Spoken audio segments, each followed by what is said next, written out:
Focus. All right, so my superpower is my ADHD. Is one of the things that allows me to be hyper focused at times, and it also is at times my kryptonite because it like many people, it makes it challenging for me sometimes to get started to find the motivation to do certain things that are necessary. And as we know, discipline and ha- positive habits are so important. They actually the what gives you freedom as opposed to just flying in the wind and not having focus. So today, and I'm going to break this up into two parts.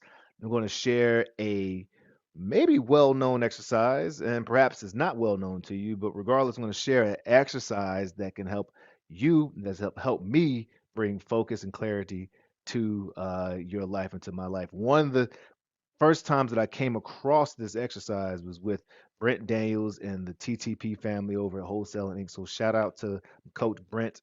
And as I continue to dive into personal development, I come across this in books like Instant Influence, books like The Millionaire Morning, Miracle Morning, Millionaire's Miracle Morning, Hal Elrod, Instant Influence. I forget who wrote that book. Do I have it here with me?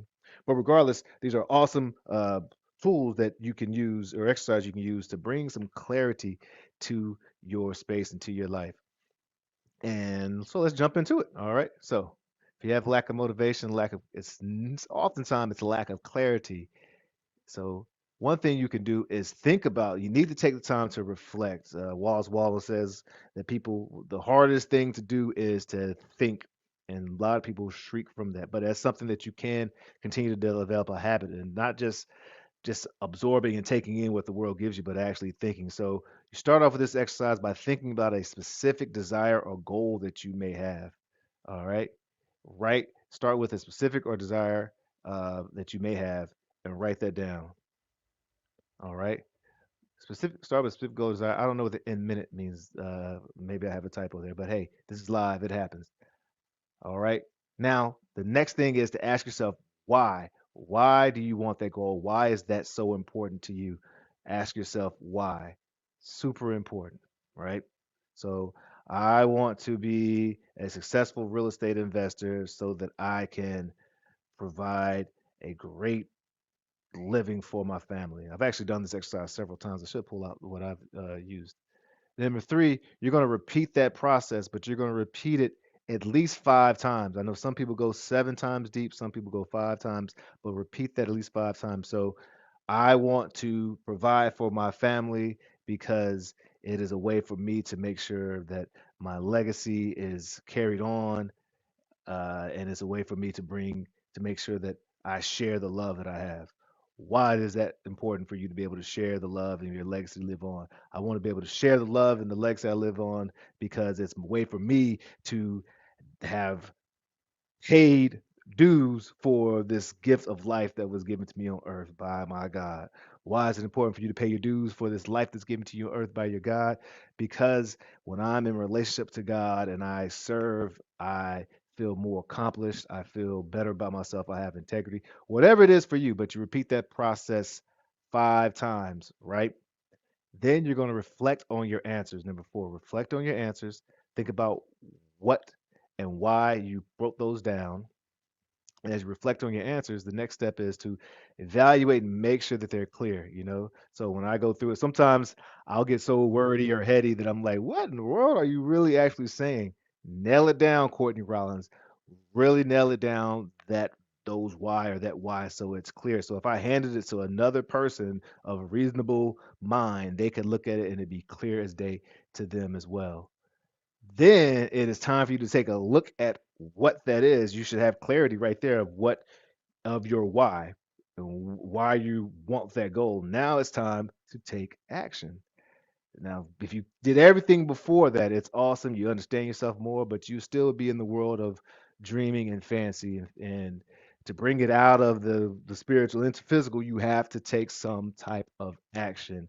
And you can break that action down. I should put this on another podcast into smaller steps. It may seem very overwhelming at the very beginning, but if you can narrow that action down to, okay, what's the most important next step? The most important next step for me to be able to do that. So for instance, I have contracts for some awesome land that that I'm looking to share or sell to the contracts to developers and investors. And I'm usually working in single family homes, so I don't really have a large amount of a buyer pool for that. And it felt a little overwhelming. One of my goals is like, hey, I need to get this out here and put it in front of as many buyers as developers as possible. But that seemed a little daunting to me. Even something like that seemed a little daunting because again, I didn't have the experience, don't have the experience there. So I was like, okay, what can I do next to be able to uh, take action on that? What's the next important next step? Well, the most important next step for me was to research, just Google land developers. Okay, Courtney, you can do that. It doesn't sound too hard. Google land developers. After I've done that, next step is okay. Now put those names and numbers into your CRM, customer relation management system. Schedule time, write down their numbers. Well, okay, great. Did that. What's next? Now it's time to give them a call and let them know you have the property. All right, cool. Doing that. What's next? All right. And then now I've contacted folks. I've had folks looking at the properties and have eyes on there. And I'll let you know. Hopefully, I'll be able to sell that bad boy or the contract there. So I have a lot of bites now, but I have way more interest and eyes on it than I did before. And it at first felt a little daunting. So breaking things down to small chunks is a great tool. All right. Hey, if you need help or support with your real estate journey, on the Life and Transitions Experts podcast, we're talking to folks who usually are like need some type of support, some transition in their life, and maybe it's you trying to decide, hey, I need to step up, put some work in, and I found out that real estate investing and real estate's a great path for folks who are looking for control of their life, looking for generating income and generating wealth. Feel free to scan the QR code or reach out to me, doreideals.com or estateproservice.com. All roads lead to Rome, and perhaps we can sit down and see how we can be a part of each other's journey. Until next time, Life and Transitions Experts Podcast. This is Courtney Rollins signing off, as I always do, saying, let your light shine.